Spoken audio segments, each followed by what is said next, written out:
Engrandecido é o nome de Jesus. Livro de Lucas, o doutor Lucas, Novo Testamento, o terceiro livro do Novo Testamento, capítulo 15. Eita Deus. O versículo 11 em diante, o tema, a parábola do filho pródigo. Jesus. Exaltado é o nome do Senhor.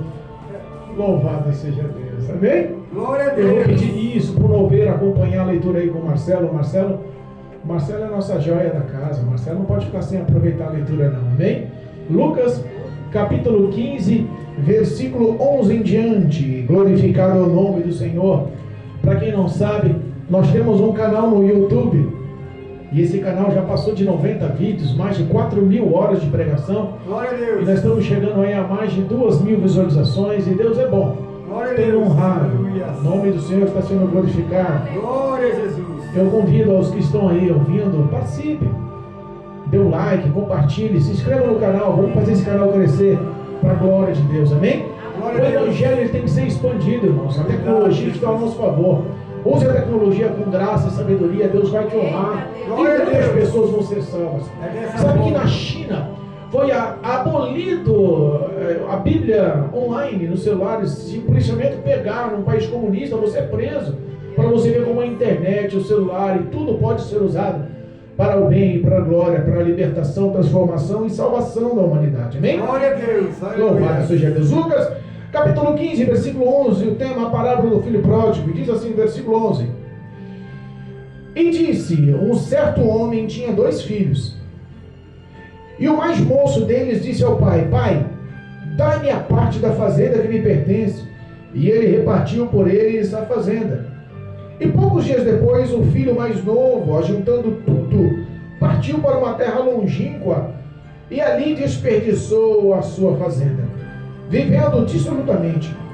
E havendo ele gastado tudo, houve naquela terra uma grande fome e começou a padecer necessidades. E foi e chegou-se a um dos cidadãos daquela cidade, daquela terra, o qual o mandou para os seus campos apacentar porcos. E desejava encher o seu estômago com as bolotas que os porcos comiam, e ninguém lhe dava nada.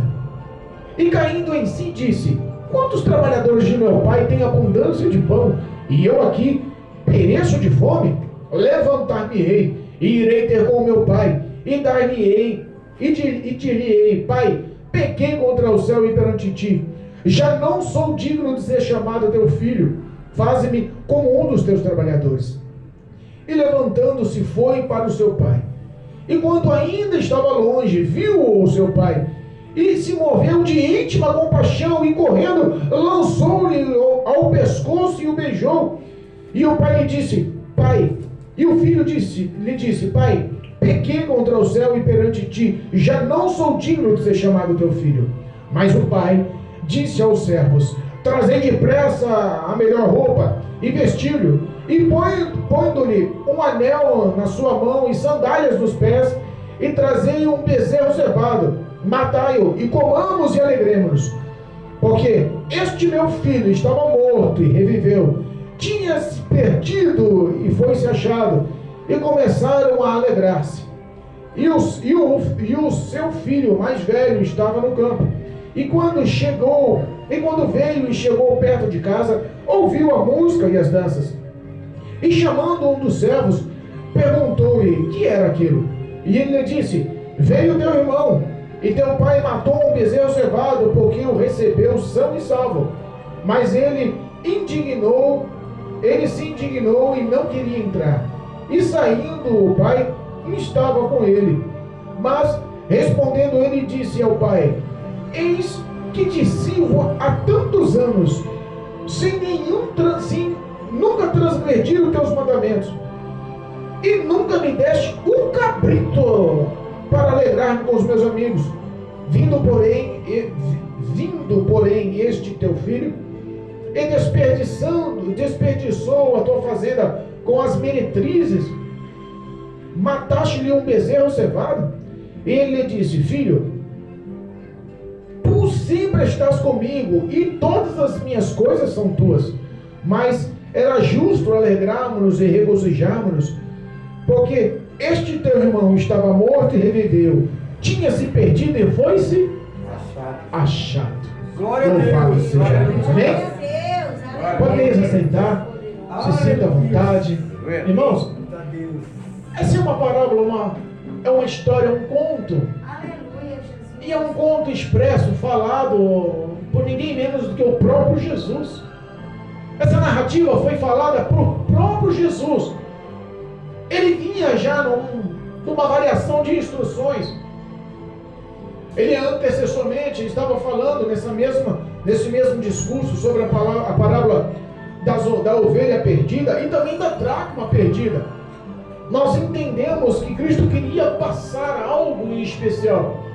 Cristo queria levar a consciência do homem ser achado por Deus, do homem ser resgatado por Deus, dos que estavam perdidos, dos que já nem tinham mais esperança ser encontrado por Deus.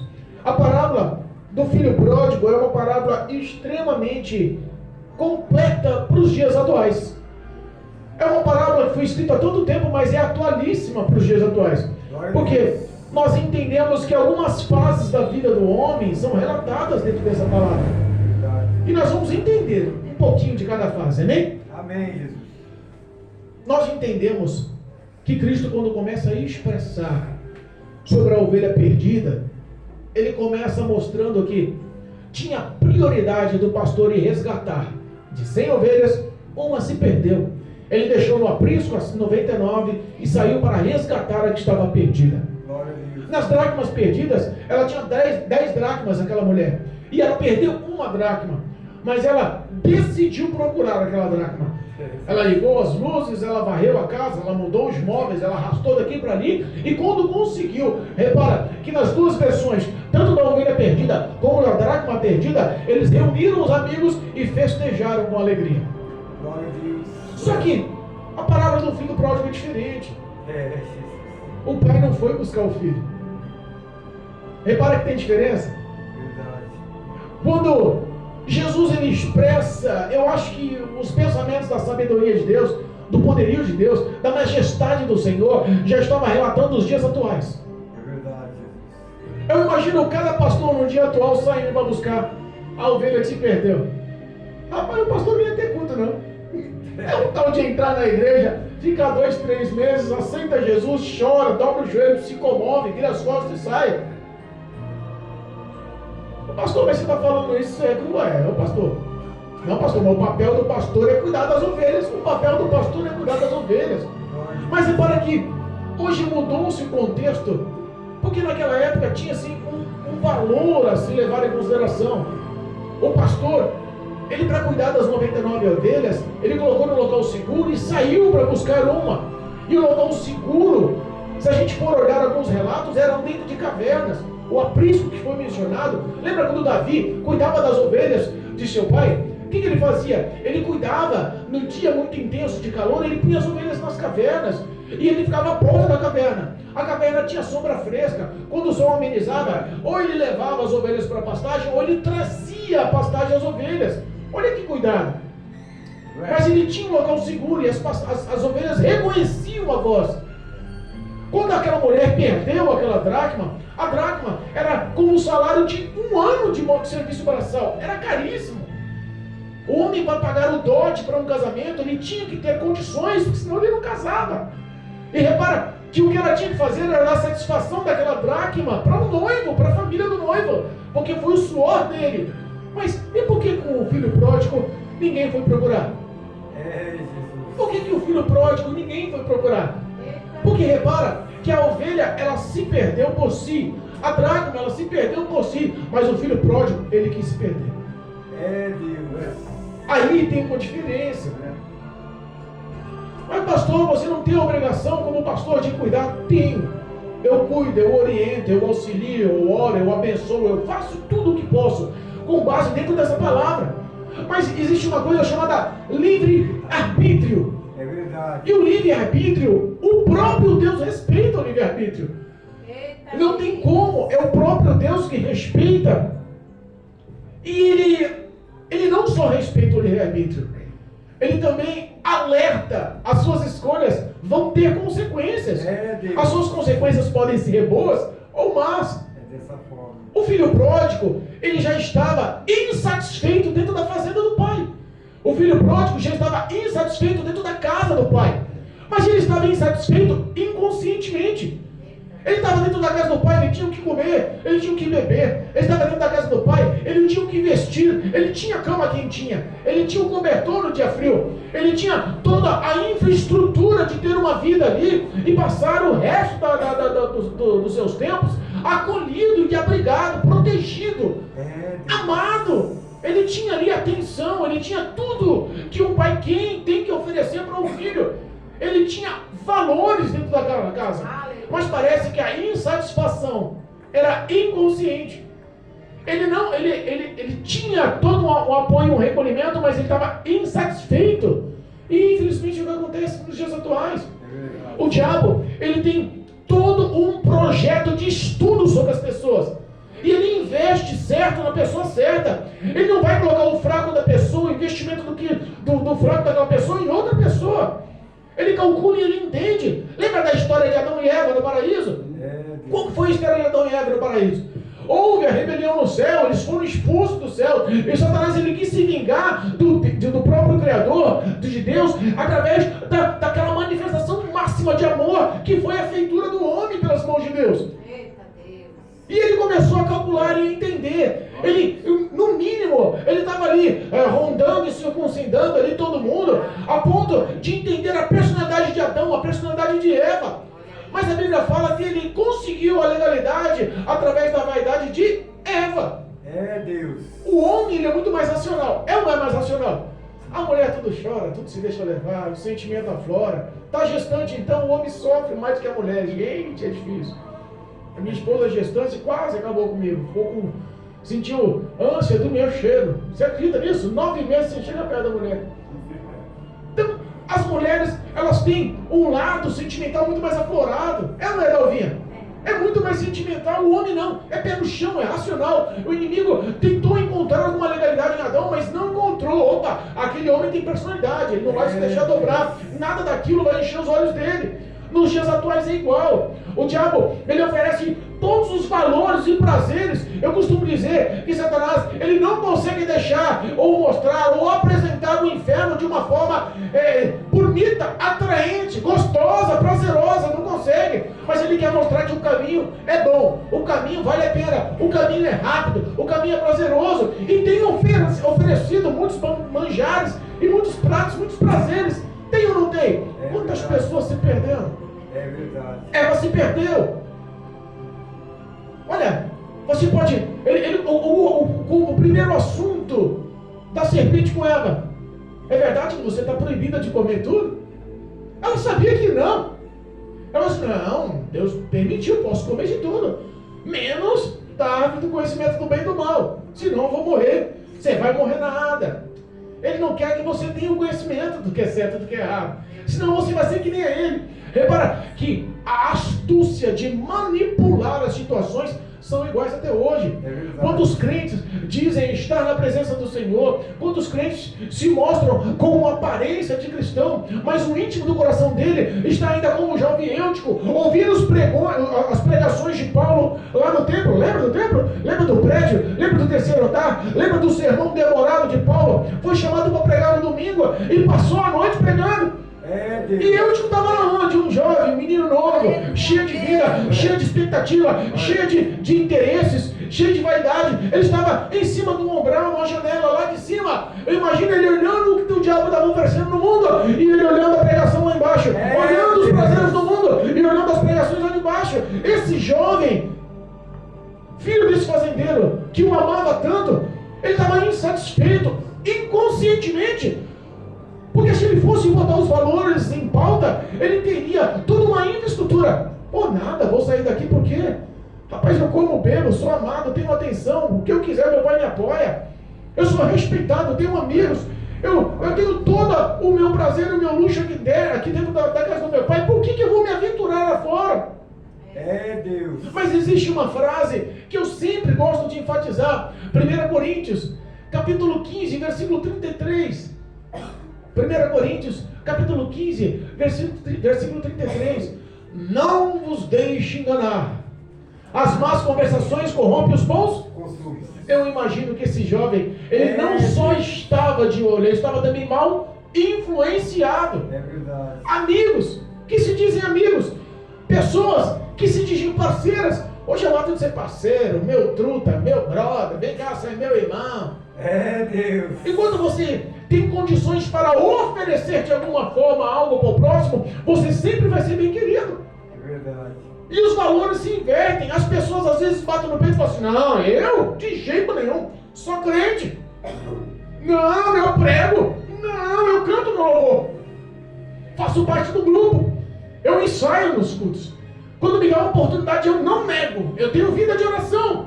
Acha que a vida está estruturada. Mas repara que quando começa a se formar uma rodinha, uma panelinha, as más instruções, aquilo parece atraente. Parece ou não parece atraente? Pô, aquela galera tá com tudo, hein? Acontece isso em todos os setores da nossa vida. Acontece no trabalho. É novo no trabalho, mas sempre quando você entra, você tem um panorama. E você sabe aquele que é mais desprezado, e você sabe aquele que é mais descolado. Repara que os mais descolados geralmente são as pessoas que mais são corrompidas, mas te mostram com uma aparência bonita. Não, isso daqui vale a pena. Truta, amigo, parceiro. O diabo tenta oferecer. O diabo tenta mostrar. Lembra da tentação de Jesus? Subiu ali no alto pináculo e mostrou para ele o quê? Mostrou para ele os prazeres, todas as vantagens, todas as conquistas, toda a ostentação do mundo. Se tu prostrares e me adorares uma só vez, não precisa ser duas, não, uma só vez. O diabo, ele é inteligente. Ele mostrou o valor para aquele rapaz, e o valor daquele rapaz para ele era insuficiente. Eu posso ser mais. Se eu conquistar aqui, se eu pegar a parte do meu pai aqui, eu posso mostrar para ele que eu sou melhor do que ele. Eu posso barganhar, negociar o dinheiro, eu posso ser um comerciante, eu posso emprestar o dinheiro, eu posso cobrar juros. Eu sou muito mais inteligente, eu sou muito mais apto, muito mais capaz. Eu posso ser melhor. Eu vou mostrar para o meu pai que eu sou melhor. Porque a influência sempre surge de uma guerra interna. É Deus. Os nossos maiores inimigos, diz a palavra, que são da nossa casa. É verdade. Então, aquele filho, ele não só pediu os valores para o pai, ele também mostrou que pedindo os valores, o que lhe tinha no coração em primeiro lugar era o dinheiro. O pai já estava em segundo lugar. Pai, o teu sofrimento, a tua educação, a tua criação, tudo que você me ensinou, tudo que você cuidou de mim, cada vez que adoeci, cada vez que eu precisei de um calçado novo, cada vez que o Senhor me instruiu, me educou na mesa, cada prato de alimento, cada roupa nova que eu ganhei, tudo isso já ficou em segundo plano, fez por obrigação. Agora, é Deus.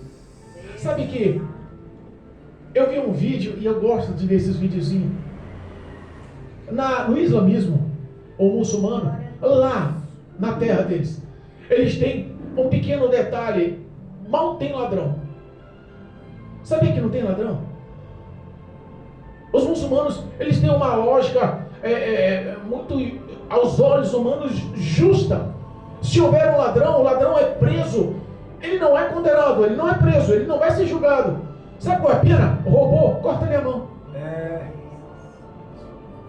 E quem corta a mão dele não é ninguém, é o próprio ladrão, que tem que colocar a mão numa serra. E ele mesmo, perante as autoridades, você vai cortar sua mão. Depois vai ser socorrido, vai fazer todos os tratamentos, mas ele vai ficar sem ar. Mas e se ele roubar de novo? Começa roubando. A primeira vez lhe cortam a mão direita. A segunda vez lhe cortam, não a mão esquerda, não, cortam o pé esquerdo. Ele fica sem a mão direita e sem o pé esquerdo.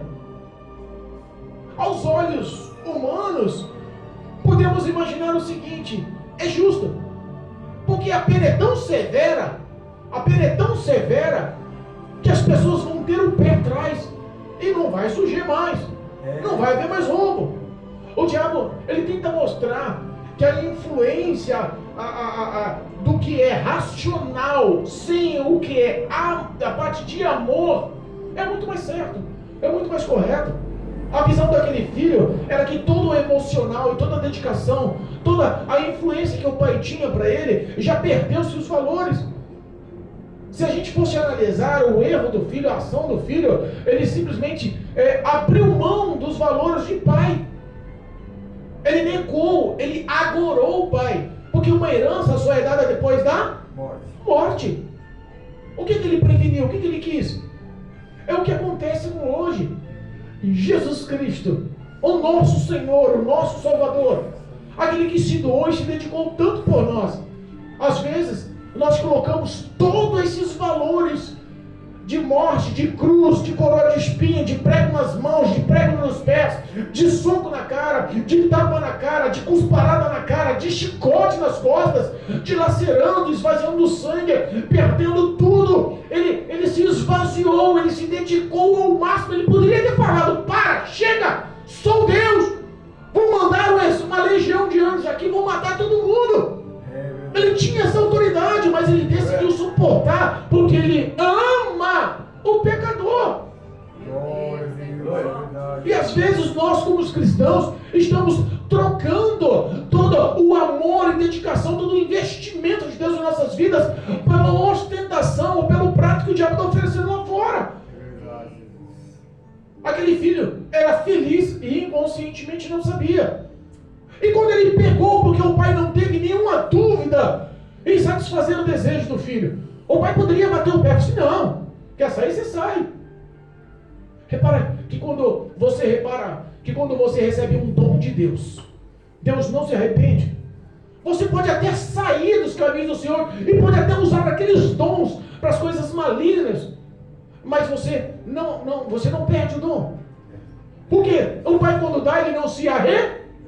O pai é a mesma coisa, aquele fazendeiro, mesmo com o coração entristecido. Eu imagino que o olhar daquele pai, ao repartir aquilo ali, o filho mais velho estava consciente, aquilo deve ter revoltado a mente do filho. Aquilo deve ter machucado o coração do pai, aquilo deve ter machucado o coração da mãe. Glória a Deus. Mas, infelizmente, o pai mesmo, sentindo que os passos são errados, o pai respeita o livre-arbítrio. Aquele filho começa a segunda fase da sua vida. Poucos dias depois, a Bíblia fala que ele recolheu o que ele tinha, tudo o que tinha. Ele foi para uma terra longínqua. Deus. E aí, na segunda fase, ele acha que ele está feliz, porque ele está numa terra longe, independente, não tem regras, não tem disciplina, não tem normas, não tem mandamentos. Ele manda na vida dele. Ele vai deitar a hora que ele quiser, ele vai acordar na hora que ele quiser. Ele tinha dinheiro, ele se encheu de amigos. Ele começou a viver uma vida dissoluta, diz a palavra de Deus. Deus. Ele acha que ele está feliz porque ele não tem disciplina, porque ele não tem uma palavra doutrinária, porque ele não tem um pastor que ora, que pega no pé, que mostra. Ele não tem um Espírito Santo de Deus que confronta. É verdade, Jesus. Porque o Evangelho é um confronto espiritual. O Espírito Santo não é acusador, ele não está aqui para apontar o dedo na tua cara e acusar os seus pecados, mas ele está aqui para mostrar na sua cara: você precisa de mudar. Glória a Deus. Quer um exemplo vívido? A leitura oficial. A minha esposa parou um trecho na leitura oficial e eu comecei a ler um pouquinho mais. Olha só, Efésios capítulo 5, vamos ler do versículo 5 ao versículo 9, só para nós entendermos qual que é a ação do homem fora da presença de Deus e qual é a ação de Deus ao olhar esse homem. É verdade. Efésios capítulo 5, versículo 5. Porque bem sabeis isto, que nenhum fornicador, ele não gastou dinheiro com meretrizes e prostitutas. Sim. Ele era um fornicador, um impuro. A ação dele não foi impura. Ele não começou a viver uma vida dissoluta. Sim. Impuro, um avarento. Ele não largou o pai, o irmão, pegou todo o dinheiro assim: agora eu vou viver conforme eu quero, o dinheiro é meu. Avarento. Olha só, o qual é idólatra. Ele colocou o dinheiro acima dos valores do próprio pai, do amor do próprio pai, se tornou o principal alvo, a idolatria do coração dele. Olha como se encaixa a palavra. Pior, porque bem sabeis isto, que nenhum fornicador, ou impuro, ou avarento, ou o qual é idólatra, tem herança no reino de Cristo e de Deus. Versículo 6. Ninguém vos engane com essas palavras vãs, porque dessas coisas vem a ira de Deus sobre os filhos da desobediência. É verdade, Jesus. Aquele rapaz, ele tinha que entender, mas para ele entender, até falando teoricamente, teoricamente, ele não ia querer compreender, ele não queria se encaixar naquelas palavras. O pai deve ter sido deve ter aconselhado. A mãe deve ter chamado ele no cantinho: filho, você está recolhendo suas roupas, as suas coisas, os seus pertences, por quê? Não, mãe, agora eu tenho parte do meu dinheiro, eu vou andar conforme quero, eu sou o dono da minha vida. É Deus. Não é assim que acontece. As pessoas hoje perderam os valores e o respeito aos valores. E em todos os setores, as suas lideranças hoje ficaram em segundo plano. Ninguém quer mais ser sujeito a nada. E essa falta de respeito e falta de obediência começa dentro dos lares. Os filhos não querem mais saber atualmente de respeitar pai e mãe. Começam nas escolas. Os filhos hoje não querem mais respeitar os professores. Não querem mais respeitar. Começa no emprego, não querem mais respeitar o gerente, não querem mais respeitar o supervisor. Começam com os amigos. Você faz o que quiser, eu tenho dinheiro, eu vou fazer o que eu quiser. Não quer mais dar atenção a conselhos. Mas quando você leva uma vida de idolatria ao dinheiro, uma vida de impureza, uma vida de prostituição e fornicação, repara que as trevas se unem. A Bíblia fala que Deus fez a luz e também fez as trevas, mas aqueles que andam em trevas são porque as suas obras já são más. É Deus, é verdade. Essa ação não tem outra solução, porque a Bíblia fala que Deus castiga e corrige quem Ele ama. Olha o que acontece. Depois dessas ações, não se engane, ó. O versículo 6. Ninguém vos engane com palavras vãs. Porque tem gente que fala: não, você está certa. Não, vai viver a sua vida. Não, você está cheio de dinheiro agora. Não, agora você pode comprar seu carro importado. Não, pode construir uma grande casa aí. Não importa se o dinheiro foi suado ou não, se entrou fácil ou não. Não importa, o importante é o que você possa apresentar, porque você é o que tem no bolso. É Deus. Chega em qualquer ambiente e fala: como é que você está? Eu estou de chinela havaiana, tenho 10 centavos na carteira, essa aqui é a única jaquetinha que eu tenho, estou desempregado, estou morando de favor. Você vai ser aceito ou não? Não. Você vai ser menosprezado. Agora chega de carro importado. Chega dizendo que você: não, eu tenho meu patrimônio, não, eu sou empresário. Não, as minhas roupas aqui é de marca. Não, eu só gastei tanto nesse calçado, gastei tanto, sabe, meu relógio vale tanto. Então você vai ser bem aceito pelo que você tem e apresenta. Essas palavras que diz aqui, ó, ninguém vos engane com essas palavras vãs, são justamente o apoio de pessoas que dizem ser amigos. É verdade. E sabe qual é o bom amigo? O bom amigo é aquele que fala a parte B desse versículo. Porque por estas coisas vem a ira de Deus sobre os filhos da desobediência. O bom amigo é aquele que não usa palavras vãs, mas é aquele que põe o dedo na cara e fala: meu amigo, olha o que você está fazendo aí é pecado. Sair na prostituição é pecado. Você idolatrar o dinheiro é pecado. Você viver uma vida de desobediência é pecado. Você viver sem regras é pecado. Você desonrar o teu pai e a tua mãe é pecado. Sabe, o bom amigo é aquele que fala a verdade para que você seja impactado e a ação do Espírito Santo de Deus possa entrar no teu coração e lhe transformar e mudar. Mas parece que ninguém mais quer ser confrontado. É verdade, Jesus. Os cultos hoje só são pregados nos grandes mistérios através de palavras de bênção. Não, eu vou fazer um culto de bênção, um culto de prosperidade, um culto de revelação, um culto de chave na mão. Pode ter certeza que a igreja vai estar cheia. É verdade. Pode ter certeza que a igreja vai estar cheia. Porque está todo mundo a fim de ganhar proveito. O evangelho virou uma barganha. Infelizmente se tornou uma vergonha esse evangelho. Por que será que a ira de Deus ela se acende em algumas situações de desobediência? É Deus. Acende justamente por isso, porque as pessoas perderam os valores a respeito. O versículo 7 diz assim, ó: portanto, não sejais seus companheiros. É verdade. Vou repetir o versículo 7 do capítulo 5 de Efésios. Portanto, não sejais seus companheiros. Aleluia. Às vezes as pessoas olham para você e falam assim: você é pastor, você é crente em Jesus, você tem que amar todo mundo, você não pode discriminar. Está mentindo. Eu posso amar todo mundo, porque as minhas ações mostram o caráter que eu tenho, mostram os frutos da minha árvore. Nós somos conhecidos pelos frutos das árvores. Não é pela fala, é pelos frutos. Mas está dizendo aqui que eu tenho que me afastar de tal pessoas. Não tenho tais pessoas como companheiros. Se afaste dessas pessoas. Eu posso fazer o bem para todos, mas eu não preciso ter intimidade, amizade, proximidade com todos. As minhas escolhas mostram o caráter que tenho. Glória a Deus. E mostram a verdade que sou. Aleluia. Porque se a gente parar para analisar, as pessoas estão sendo corrompidas justamente por causa disso. Porque se deixam deixam-me levar pelo seu sentimento humano, carnal, a sua psicologia vã. E esquecem da verdade. O que é certo, não vai mudar. O que é errado também não vai mudar. Vai continuar sendo errado. Versículo 8. Portanto, no outro tempo, eras trevas. Vocês já eram, já passou, é passado as trevas da sua vida. Mas agora sois luz no Senhor. Andai como filhos da luz. Glória a Deus. Andai como filhos da luz. Essa era essa reação, essa lição, esse exemplo aqui que Cristo queria dar para esse homem, que o próprio Deus queria dar para o filho pródigo. Você fez as suas escolhas, as suas ações eram erradas, porque você tinha toda a felicidade na casa do Pai, mas não sabia. Agora está achando que está feliz e inconscientemente não está.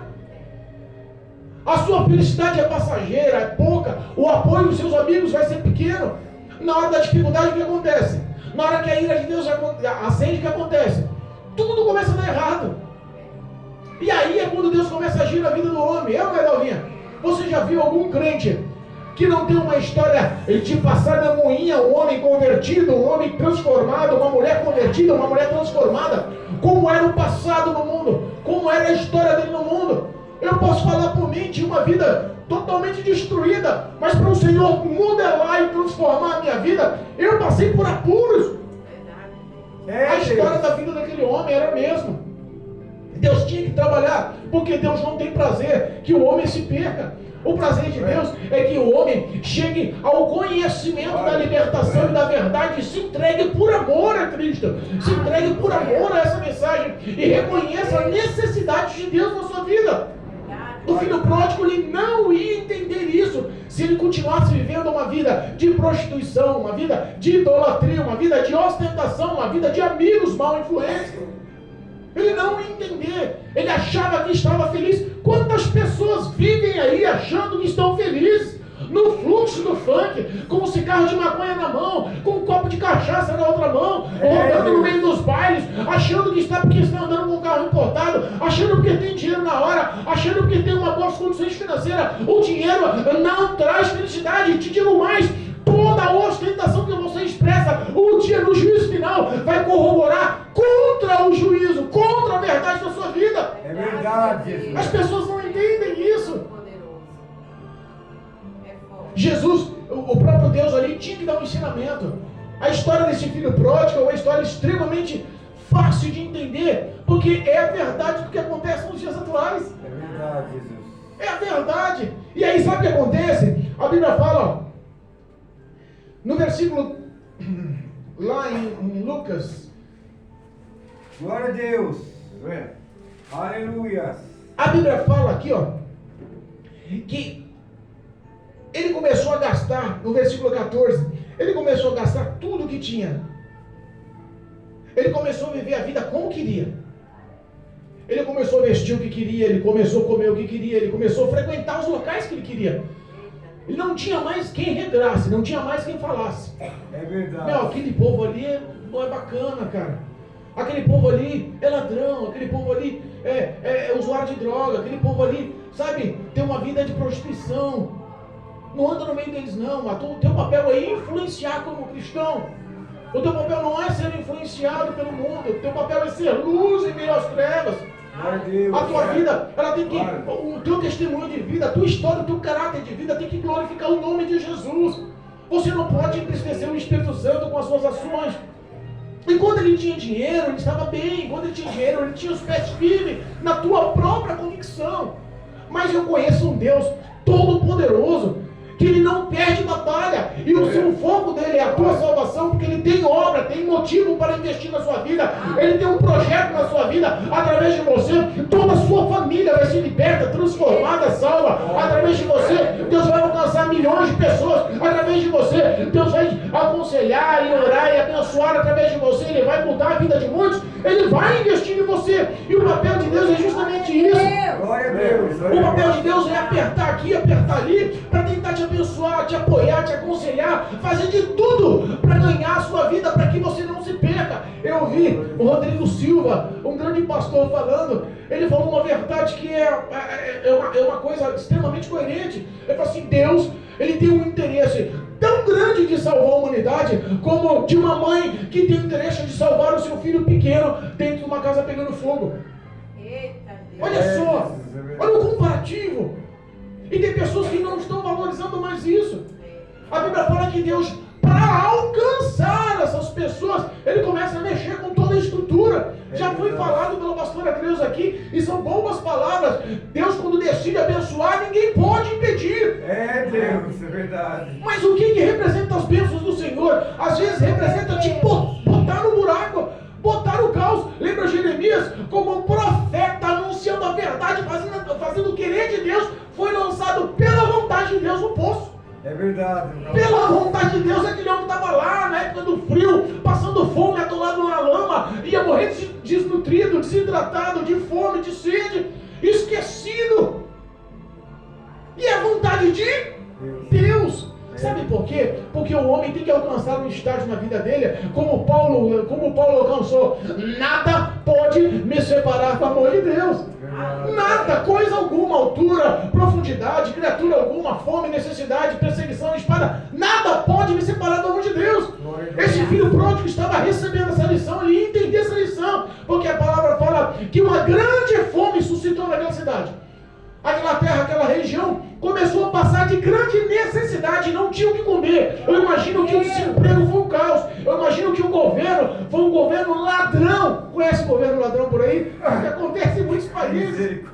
É o que acontece na situação atual.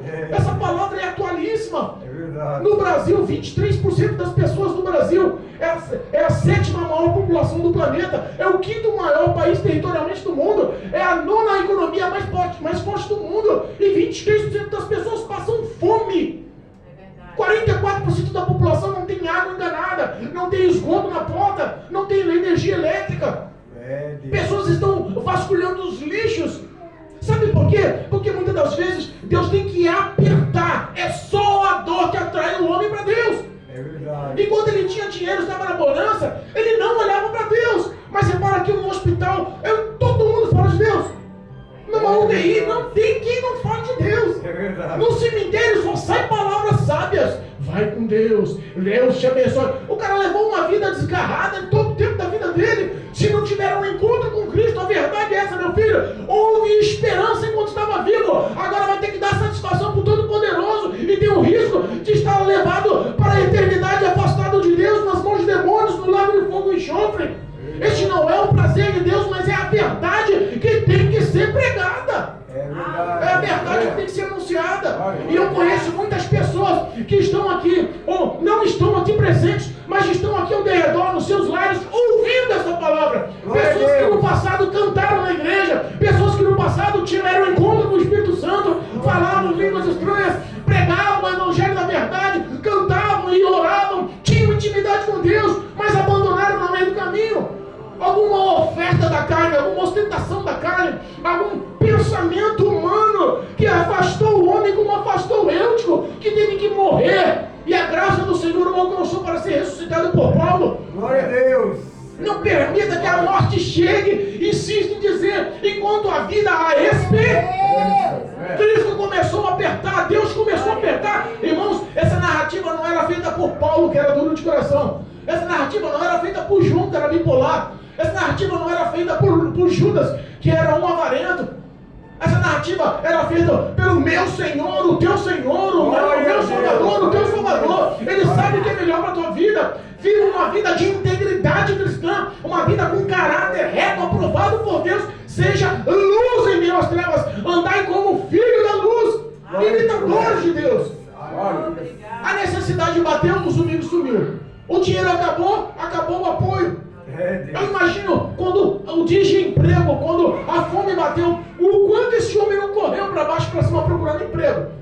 Quantas portas ele, eu tenho formação, o meu pai me deu boa educação, eu sei ler, sei escrever, eu sou bom com números, me abre a porta de emprego. Quem fechou todas as condições foi o próprio Deus. Às vezes a sua vida não prospera pela falta da obediência a essa palavra.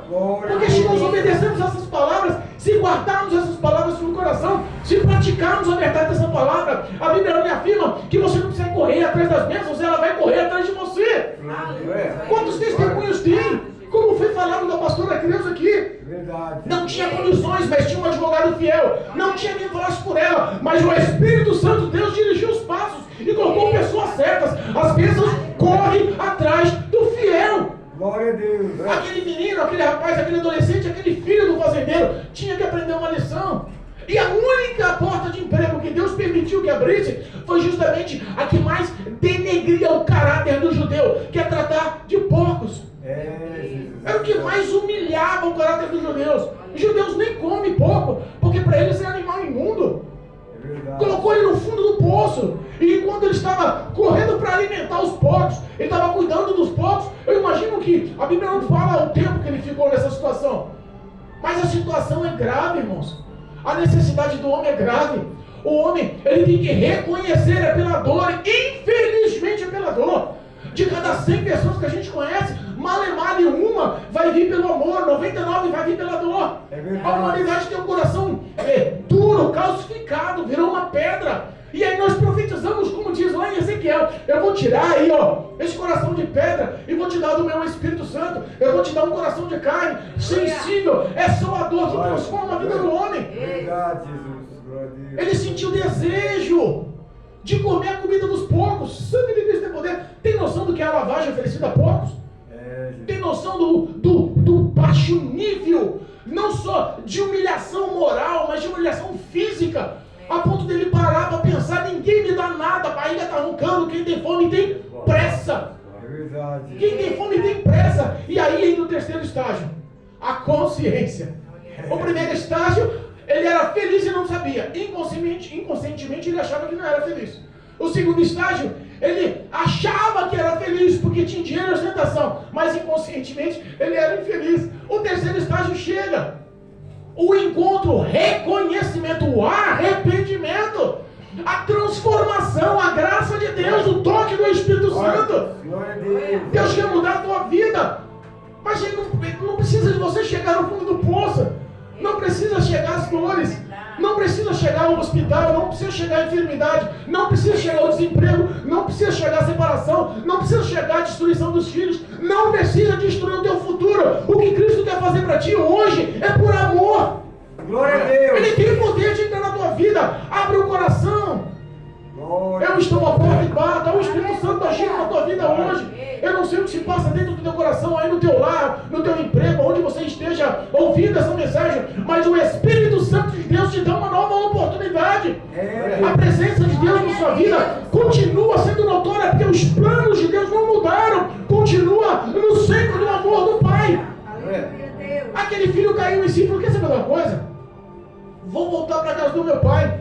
Os empregados, os jornaleiros, sabe o que é jornaleiro ou empregado naquela época? Era pagado por diária. Não tinha nenhum tipo de comprometimento, não tinha nenhum tipo de registro, não tinha tipo de vínculo com a fazenda. Eles iam lá prestar serviço. Ele falou assim: os autônomos que prestam serviço com meu pai, que nem tem vínculo trabalhista, comem e bebem melhor do que eu. Eles estão tendo fartura de pão na mesa, são felizes no seu lar. E ele começou a cair a reflexão. Eu tinha uma cama quentinha, lençóis limpinhos, eu tinha um teto na cabeça, eu comia do bom e do melhor, eu nunca questionei. Eu comia do bom e do melhor, meu pai me dava atenção, me dava carinho, falava comigo, me aconselhava, e muitas das vezes a disciplina era dura, mas eu não entendia que era pro meu bem. Hoje eu enxergo que os valores que o meu pai me dava é muito maior do que o dinheiro que eu gastei. É verdade. Eu vou voltar pro meu pai, mas antes eu já vou treinar aqui o que eu vou falar. Eu vou voltar pro meu pai, mas o arrependimento já bateu no coração. Eu já vou treinar aqui. Pai, eu pequei, nem digno de ser chamado filho. Lembra da oração do fariseu e do publicano? O fariseu no meio da praça. Ei, Senhor, eu te dou graças porque não sou que nem esses daí. Eu oro 3 vezes por dia, eu jejuo 2 vezes por dia, eu dou dízimo de tudo que tem, eu pratico as minhas esmolas, eu não sou igual a esse daí. E o publicano batendo a mão no peito, com a cabeça baixa, com vergonha de olhar para os céus. Senhor, tenha compaixão da minha vida, eu sou pecador. Tenha compaixão da minha vida, Senhor. Eu preciso do teu perdão, eu sou pecador. Tenha misericórdia de mim. Os olhos de Jesus estavam contemplando aquela ação. É a mesma coisa. Os olhos de Deus estavam contemplando a ação desse menino arrependido, que teve o reconhecimento do valor da casa do Pai. Aleluia. Deus, aleluia. Sabe que eu conheço uma família que eu amo tanto. Eu tenho tanto respeito, tanta consideração, Zé. Tenho tanto carinho por essa família. Tudo que me pede, eu faço com o coração aberto nos dias atuais. Se amanhã bater na minha porta e falar, me ajuda nisso, nossa, eu não consigo falar não. Mas dói meu coração, porque tem que respeitar o livre-arbítrio. Mas são uma família inteira afastada do Evangelho. Uma família de boa índole, trabalhadora, de caráter, que anda com a cabeça em pé, não deve nada para ninguém, não faz nada errado, mas perderam o vínculo, o contato da salvação do Espírito de Deus. É, Jesus. Sabe que eu olho para uma família assim e falo, Jesus, não deixa perder não, tenha misericórdia. No passado falava línguas estranhas, era batizado com fogo, era batizado com teu Espírito Santo. No passado pregava a tua palavra, cantava divinamente. Jesus, olha só, deixou de ser canal de bênção e está acarretando maldições. Faz isso não, Jesus, resgata. E essas pessoas ouvem as pregações aqui. Essas pessoas se alegram com os louvores aqui. Ouvem cada testemunho aqui. Mas infelizmente ainda existe uma barreira maligna que está caindo por terra em nome de Jesus sobre todos os moradores dessa rua. Porque muitas pessoas têm a consciência, têm o temor, aceitam o Evangelho, mas não conseguem mais ter vínculo com a presença do Senhor, não conseguem mais ter comprometimento com a casa do Senhor, perdendo o relacionamento com o Espírito Santo. As más influências continuam batendo nas portas. É, Jesus, é verdade. Os prazeres carnais continuam sendo maiores. Glória a Jesus. A consciência, ela é uma coisa que muda a vida do homem. O Espírito Santo de Deus tem esse poder de converter a consciência. É só o Espírito de Deus que pode converter o caminho, José. É verdade. É só o Espírito Santo que tem poder de convencer o homem. Eu não posso. Pastor não tem esse poder. Mas a palavra de Deus tem esse poder. Essas palavras anunciadas e pregadas e sendo audíveis a muitas pessoas por aí estão sendo impactadas na mente e no coração. É como um martelo que esmiuça a penha. Está constantemente ali. Eu preciso de você, eu amo você, não quero que você se perca. Volta para a casa do Pai. Continua tendo alimento saudável, continua tendo vida, continua tendo carinho, continua tendo apoio. O meu projeto na sua vida continua intenso, grande. Glória a Jesus. A Bíblia fala que quando aquele filho decidiu abandonar aquele chiqueiro, decidiu romper os laços com aquele trabalhador, com aquele empregador, que ele toma o rumo de casa, ele nem chega em casa, mas Jesus sabe quando você vai. Jesus sabe os seus passos, conhece o sentimento. Jesus conhece o seu íntimo. A Bíblia fala que quando o pai de longe vê o filho, a alegria domina o coração do pai. Enche o coração do Pai de íntima compaixão. No culto do domingo passado, nós estávamos de poucas pessoas aqui. E no meio da pregação entrou um rapaz desviado. Que no passado, evangelista desviado. Que no passado anunciava essa palavra. Ele começa a conversar com ele 5 minutos, ele começa a contar tudo que ele falava de Cristo, tudo que ele agia por Cristo, todas as lutas, todas as vitórias. E eu não sei o motivo, mas ele se enfraqueceu e saiu do caminho do Senhor. E hoje, infelizmente, está envolvido no mundo de drogas, de perdição. Mas ele falou que passando na rua, ele não conseguiu se conter, ele entrou e ouviu a palavra de Deus. E aí eu olho para o coração desse rapaz e falo, Senhor, eu imagino a alegria do Senhor quando esse rapaz se reconciliar. O engraçado é que muita gente diz que os anjos entram em festa no céu, não é. O próprio Deus entra em festa no céu, também não é. Quem entra em festa do céu é o próprio Jesus. Porque Jesus morreu na cruz do Calvário. A Bíblia fala que Jesus, ele entra em festa na presença dos anjos. Ele mesmo pode mencionar, valeu a pena ter morrido na cruz do Calvário pelaquela pessoa. Não importa que o mundo julga o caráter, as ações, os pecados, as iniquidades. Eu vim para buscar e salvar todos quantos se haviam perdidos. Quantas pessoas ouvem a palavra da verdade, conhecem a palavra da verdade.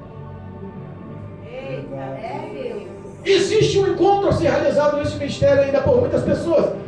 O Espírito de Deus, ele é responsável, ele me prometeu, ele é fiel, ele não falha. Disse que o povo iria e o nome do Senhor seria engrandecido nessa casa. A confiança, a fé nessa palavra, a minha esperança nessa palavra continua vívida. Glória a Deus, aleluia. O pai, ele abraçou o filho. O pai, ele não abraçou de uma forma normal, ele abraçou de uma forma especial. Ele atou-lhe o pescoço no beijo. E o filho começa a falar: pai, eu pequei contra o céu perante ti, não sou digno de ser chamado meu filho. Ele ensaiou de pedir um emprego para se tornar um dos teus trabalhadores. O pai cancelou, fala: chega, meu filho, eu estou alegre. Chama os empregados e traz vestido novo. Cuida, lava, transforma, troca as vestes, põe anel no dedo, põe sandália no pé, traz ele novamente como filho. Ele não é empregado. Cristo não está a fim de relacionamento temporário. Cristo está a fim de um relacionamento eterno por amor. A presença do Espírito Santo na vida daquele homem motivou a íntima compaixão dele abraçar o filho sem olhar os pecados e os erros. Pode matar o bezerro cevado, pode fazer festa aí, vale a pena. Uma alma que se rendeu vale mais que o mundo inteiro. Uma alma que reconheceu vale mais que o mundo inteiro. Uma alma que se arrependeu vale mais que o mundo inteiro. Valeu a pena todos os espinhos na mão, os cravos nas mãos. Valeu a pena o corte na cabeça pela coroa de espinho. Valeu a pena as dificuldades, as humilhações, as fomes, a perseguição. Valeu a pena. Eu insisto para você, Dalvinha, vale a pena continuar servindo Jesus. Eu insisto para você, José, vale a pena ser humilhado, perseguido, denegrido. Eu insisto, vale a pena carregar a cruz. No fim da cruz tem coroa, no fim da cruz tem recompensa. O que Deus tem reservado não está além do que você pode pensar, está além dos seus olhos podem ver. A Bíblia fala que é muito além. O que Deus tem reservado o mundo nunca viu. As pessoas esquecem que Deus é um Deus fiel. Existe galardão, recompensa, existe salário pela fidelidade. Aquele filho, a Bíblia fala que a alegria do pai contagiou a ponto de trazer a festa para todos os empregados. A alegria do filho foi grande, mas a do pai eu acho que foi muito maior. Ele contagiou com alegria. O que Deus tem reservado é justamente uma vida de paz e de alegria, de prosperidade. E aí é uma prosperidade consciente. Hoje eu imagino que aquele rapaz, ele começou a valorizar tudo que tinha. Jamais vai trocar novamente por proposta do inimigo, do maligno. Porque às vezes o diabo pode fazer um prato bonito, viu? Bonito, gostoso, cheiroso. Mas ele não tem o poder de te obrigar a comer. Você come por livre escolha, por livre-arbítrio, se quiser ou não. Aquele filho aprendeu a lição. Aquele filho entendeu que ele tinha apoio, estrutura, ele tinha vida, ele tinha paz, ele tinha esperança, ele tinha vitória do lado do pai. E aí a Bíblia fala que no meio da festividade, no meio da alegria, no meio de toda a comemoração, chega o filho mais velho. Aleluia, Deus. Você repara que toda vez que o cristão entra para a casa do Senhor com verdade, se torna mais fácil ou mais difícil? Mais fácil. Não, mais difícil. Difícil, é verdade. É mais difícil. Verdade. Porque no mundo não há perseguição que o diabo te oferece aqui dentro. O diabo quer te perseguir aqui dentro. É verdade. O diabo não quer abrir mão de você. É verdade. O diabo não quer abrir mão do que ele investiu. Ele já tinha destruído os teus sentimentos, a tua fé, a tua esperança, a tua confiança. Os teus sonhos já tinham sido frustrados. Toda a aplicação do teu coração para no que era material. E a Bíblia nos ensina para a gente não acumular tesouros na terra, mas sim tesouros no Céu. Vem o irmão. É. O que está acontecendo? Deus. Vem o irmão, o que está acontecendo? A nossa briga é justamente dentro da casa. A inveja acontece. É verdade. Infelizmente o irmão mais velho tinha inveja. O que está acontecendo aqui? Eu não vou nem entrar nessa história, eu não quero nem entrar na casa. Meu Deus. Jesus. O coração do irmão ainda não tinha passado por dores. Ele achava que tudo que resumia ali era o bem-estar material e não o investimento do amor do pai. Verdade. E o pai insistia com ele: não, filho, vamos se alegrar. Mas pai, eu fui obediente em todas as tarefas que você me mandou. Deus. Sabe que tem um testemunho rapidinho, estou encerrando, irmão, já passei do horário. Esse pastor gosta de falar, mas não tem jeito. Tem um testemunho rapidinho. O irmãozinho que estava na igreja há 15 anos. 15 anos. E aí houve a época da unção. E toda a unção ele ficava de lado. Mas teve um ano que ele falou assim: quer saber uma coisa? Eu vou indagar o pastor, eu estou há 15 anos e não sou obreiro. Meu desejo como diz a Bíblia, eu almejo um episcopado. Eu quero crescer ministerialmente. E a Bíblia fala que esse é um bom desejo, mas para tudo, todo tempo, toda promessa passa pelo processo do tempo. E ele não tinha passado pelo processo do tempo de Deus. Eita Deus. Por isso que ele estava 15 anos na casa, porque não queria obediência. Era como esse filho mais velho. Estava na casa do pai, mas não tinha mudado o coração. Jesus. E aí, no dia da unção, que o pastor foi anunciar, anunciou todos e mais uma vez ele ficou de fora. No fim do culto, ele chegou e falou assim: pastor, todo mundo tinha ido embora, disse: pastor, eu quero falar com o senhor. Olha, pastor, eu estou indignado, eu acho que é muito desaforo, você não me olha como obreiro, eu faço tudo que os outros mandam aqui dentro, eu sou acessível, todo mundo gosta de mim, eu tenho vida de oração, eu estou há 15 anos me dedicando dentro da tua obra, e o senhor não me olha como obreiro, como companheiro, como para atuar na obra do seu lado. Olha, sinceramente, eu estou cansado disso. Quer saber uma coisa? Eu vou sair do ministério. Estou pedindo a bênção, eu vou embora. Você não me reconhece, tem muita igreja que me reconhece. Deus. O pastor olhou para mim e disse: tudo bem, mas antes me faz um favor. Ele: quem é, pastor? Me faz um favor. É simples, eu vou orar para que Deus te abençoe e você pode ir. Tá bom, pode falar, quero. Pega para mim só um copo d'água. Ele não entendeu, um copo d'água.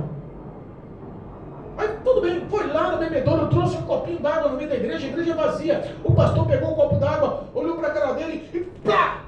Com um copo d'água na cara dele. Ele já estava indignado, já estava irado, o coração dele já estava aceita a saída do ministério. Ele não queria saber de humilhação, ele não queria saber de sofrer, ele não queria saber de pagar preço, ele não queria saber de ser contrariado.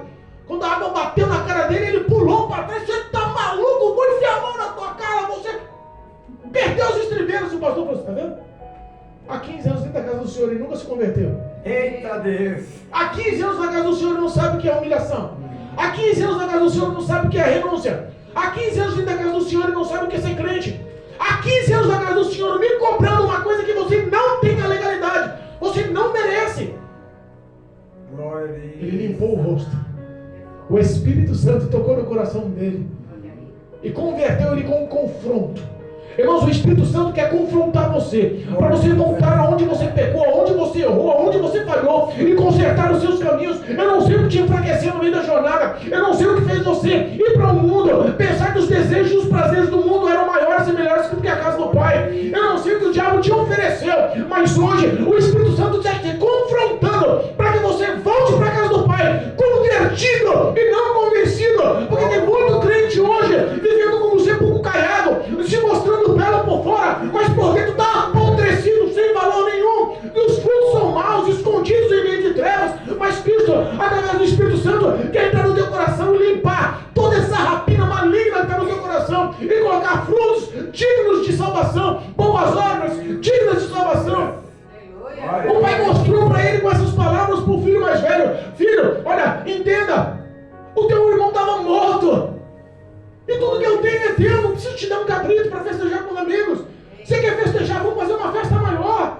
Porque tudo que eu tenho é para você, tudo que eu sou é para você, todo o meu amor é teu, toda a infraestrutura que eu posso te dar de conforto e de auxílio é teu.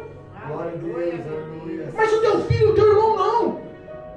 Ele estava digno de morte, ele estava perdido. E uma pessoa perdida está em trevas. E não existe coisa pior do que o homem estar perdido em trevas, sem relacionamento com o Pai, achando que os seus valores são tão pequenos que não são mais vistos pelo Pai. Mas o Espírito Santo nunca te perdeu de vista. Glória a Deus, aleluia. Glória a Jesus. Existe uma ação, e essa ação não é feita por pastor. Essa ação não é feita pela emoção de louvores. Essa ação não é feita pelo aquele arrepiozinho na pele por um bom testemunho. Essa ação é uma ação chamada conversão. É verdade. O homem precisa ser convertido para entrar nos céus. Glória a Deus, aleluia. O homem precisa ser convertido. Ele precisa nascer de novo. Glória a Deus, aleluia. Lembra de Nicodemos? Precisa nascer de novo. Você está convidado essa noite Glória a Deus. a erguer as suas mãos aí onde você estiver. Eu quero orar por você. Glória a Deus. Eu peço que a igreja fique de pé em nome de Jesus. Glória a Deus, aleluia. Glória a Deus. Glória a Deus. Glória a Jesus. Eu acredito que não existe limitações para a ação do Espírito Santo de Deus. Eu acredito que não existe distância. Mas, pastor, eu estou te ouvindo aqui em Minas Gerais. Glória a Deus. Pastor, eu estou te ouvindo aqui em Portugal. Glória a Deus. Aleluia. Pastor, eu estou te ouvindo em Guarulhos. Pastor, eu estou te ouvindo lá em Sorocaba. Glória a Deus. Aleluia. Eu estou citando justamente a minha parentela, a minha igreja. Glória a Deus. Aleluia. Mas não importa onde você esteja, o lugar que você esteja, não importa o ambiente que você esteja, não importa o fundo do poço que você esteja, não importa o tamanho do teu pecado, não importa o tamanho dos teus erros, da prática das suas iniquidades, o olhar de amor de Deus continua te acompanhando e Ele está prontificado e te esperando na casa do Pai. Aleluia. Aleluia, Deus. Glória. Eu quero que você haja com a sua fé nessa hora. Glória a Deus. Ponha a mão no seu coração. Aleluia. A Bíblia fala que existe unção na mão do homem. Põe a mão no teu coração, em o nome de Jesus. E peça para que o Espírito Santo venha entrar no teu coração nessa hora. Eu vou orar e eu peço que você tome essa ação de fé em o nome de Jesus. Peça para que o Espírito Santo entre na tua casa, no teu coração, no teu ser. E que comece transformando com o reconhecimento da necessidade do homem para com Deus. O homem sem Deus não é nada. Deus sem o homem continua sendo Deus, mas Ele não quer jogar por esse lado da moeda, Ele quer te acolher nos braços como filho. Em nome de Jesus, muda a sua vida por fé agora. Ore comigo. Pai da eternidade, em nome de Jesus. A tua palavra foi anunciada e pregada e eu não posso fazer nada. A tua palavra foi exposta. E é só o teu Espírito Santo que pode entrar na mente e no coração do homem e trazer o reconhecimento que o homem precisa de Deus, precisa de relacionamento com o teu Espírito Santo, precisa de obediência às suas doutrinas e mandamentos, precisa viver uma vida na casa do Pai. Existe excelência na casa do Pai. Os projetos, os sonhos, o projeto que Deus preparou para a tua vida, as profecias, as revelações, tudo que Deus profetizou sobre a tua história continua vívido. O Senhor continua te aguardando na casa de oração para mudar a tua história, para transformar esse coração de pedra num coração de carne, para dar do teu Espírito Santo, para transformar a vida cotidiana, te mudar de dentro para fora, para transformar a tua história, para que toda essa derrota, todas essas dores, todos esses males e que toda a influência maligna sobre a tua vida caiu por terra, para que o Espírito Santo de Deus possa modelar e governar os seus passos a caminho da presença do Deus eterno. O Espírito de Deus quer um relacionamento eterno contigo. Ele quer um relacionamento para que lhe traga paz, vitória, felicidade que perdeu. Deus é o Deus de restituição. E essa noite eu profetizo a vitória da tua vida em nome de Jesus. Em nome de Jesus. Em nome de Jesus, amém? Amém. Eu acredito, porque Deus é fiel. E nós não estamos aqui brincando de ser crente.